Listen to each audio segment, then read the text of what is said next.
Welcome to the show. I'm Supachai Suttiprapa. Millions of people in Venezuela have gone to the poll to vote in a presidential election. It started yesterday morning. The leader of South American country had chosen through a simple majority vote, and the incumbent president Nicolas Maduro is hoping to continue in his job for at least another 6 years. One thing that's interesting about this is that the main group that supposes Venezuela leaders is boycotting the election. Many of those who aren't voting believe it being rigged to give President Maduro the victory. In fact, the election has been criticized as unfair both inside and outside of Venezuela. The country leaders blames the United States for trying to undermine the vote. Venezuelan and US president have criticized each other for years, but President Maduro says the election would not be tarnished and that the outcome would be respected. The controversial incumbent does have challenger, and why they have different ideas on how to run Venezuela. Anyone who wins will have a hard job ahead.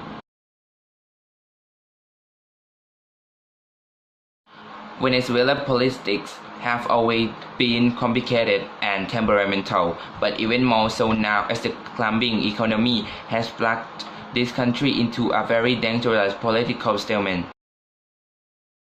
In 1999, Hugo Chavez was elected branch of socialism, Chavismo. He gave out free television sets, refrigerators, fixed price for basic things like flowers and eggs, and that made many people in Venezuela happy. It totally brought up the standard of living in the middle class.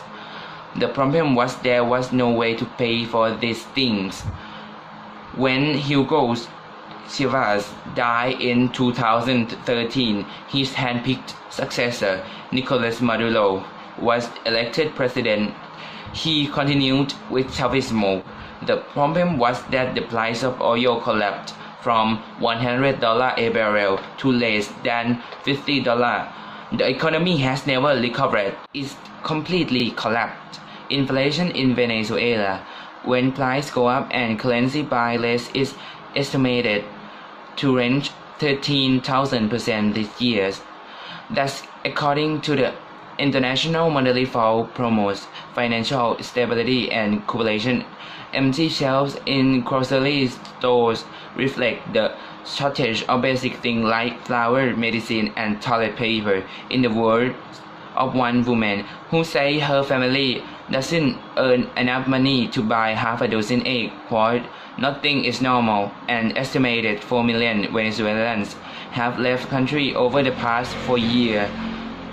There are around 31 million there now.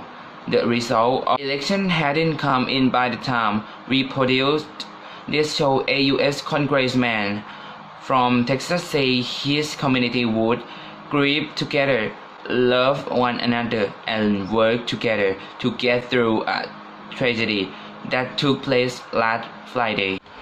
In the southern Texas city of Santa Fe, schools are closed today and tomorrow, following last week's shooting at Santa Fe High School.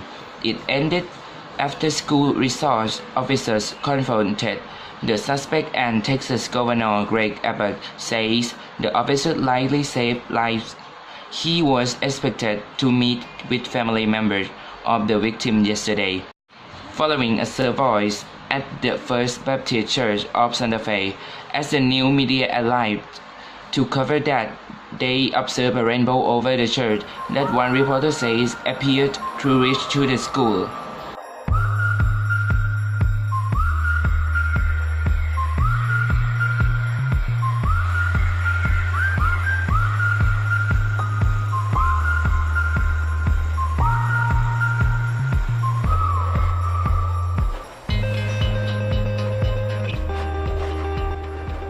Thanks for watching. See you next time.